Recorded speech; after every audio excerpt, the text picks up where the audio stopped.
जय हिंद मित्रांनो, तुमचा महागव्हर्नमेंट एक्झाम या यूट्यूब चॅनलवर स्वागत आहे.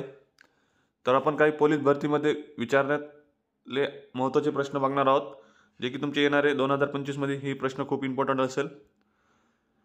तर व्हिडिओ शेवटपर्यंत पहा. तर चला सुरू करूया. पहिला प्रश्न आहे, महाराष्ट्रातील खालीलपैकी कोणता जिल्हा हा नक्षलग्रस्त जिल्हा आहे? कोणता जिल्हा आहे नक्षलग्रस्त जिल्हा महाराष्ट्रातील? तर याचा करेक्ट आन्सर असेल ऑप्शन क्रमांक ए, गडचिरोली.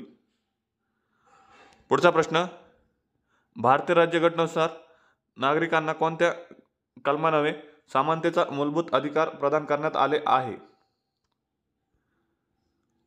कोणत्या कलमानुसार करण्यात आलेला आहे? तर याचा करेक्ट आन्सर असेल ऑप्शन क्रमांक 4, कलम 14 ते 18 यामध्ये मूलभूत अधिकार समानतेचा प्रदान करण्यात आलेले आहे.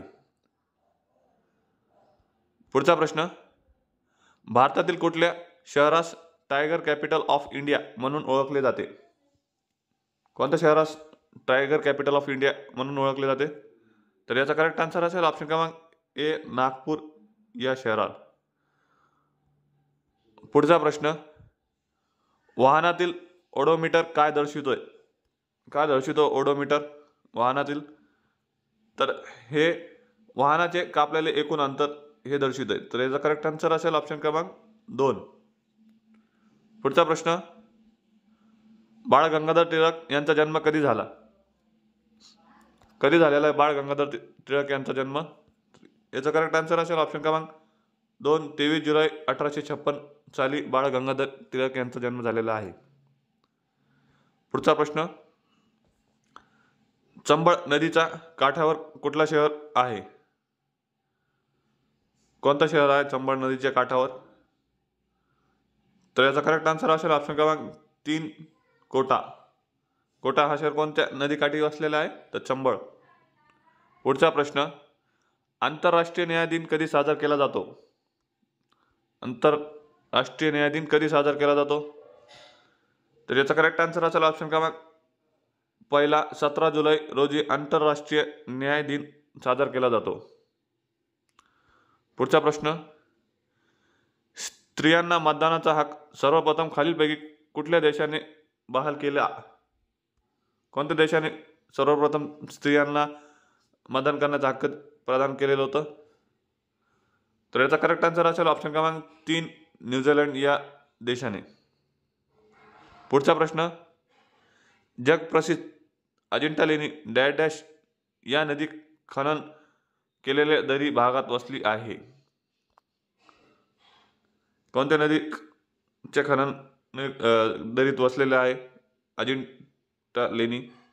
तर याचा करेक्ट आन्सर असेल ऑप्शन क्रमांक 2, वाघूर नदी. मित्रांनो, तुम्ही कमेंट करून सांगा हे कुणाची उपनदी आहे.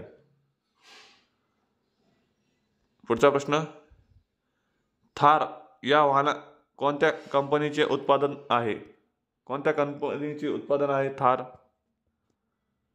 तर याचा करेक्ट आन्सर असेल ऑप्शन क्रमांक ए, महिंद्रा अँड महिंद्रा. पुढचा प्रश्न, कर्नाळा किल्ला कोणत्या जिल्ह्यात आहे? कोणत्या जिल्ह्यात आहे कर्नाळा किल्ला? तर याचा करेक्ट आन्सर असेल ऑप्शन क्रमांक 3, रायगड या जिल्ह्यात कर्नाळा किल्ला आहे. पुढचा प्रश्न, भारतात पहिले महिला विद्यापीठ कोणी स्थापन केले? कोणी स्थापन केले पहिले महिला विद्यापीठ?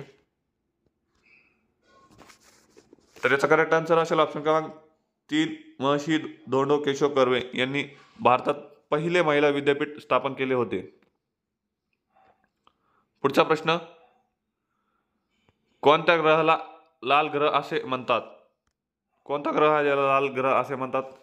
तर याचा करेक्ट आन्सर असेल ऑप्शन क्रमांक 4, मंगळ या ग्रहाला लाल ग्रह असे म्हणतात. पुढचा प्रश्न, संगमनेर व नेवासा ही गावे कोणत्या नदीच्या काठी वसली आहे? कोणत्या नदीच्या काठी वसलेली आहे संगमनेर व नेवासा? तर याचा करेक्ट आन्सर असेल ऑप्शन क्रमांक 4, प्रवरा नदीच्या काठीवर वसलेले आहे. पुढचा प्रश्न, कुनो नॅशनल पार्क कोणत्या राज्यात आहे? कोणत्या राज्यात आहे कुनो नॅशनल पार्क? तर याचा करेक्ट आन्सर असेल ऑप्शन क्रमांक 3, मध्य प्रदेश या राज्यात आहे. Thank you friends. जर व्हिडिओ आवडला असेल तर लाईक करा आणि असेच प्रश्नासाठी चॅनलला सबस्क्राईब करा. Thank you so much.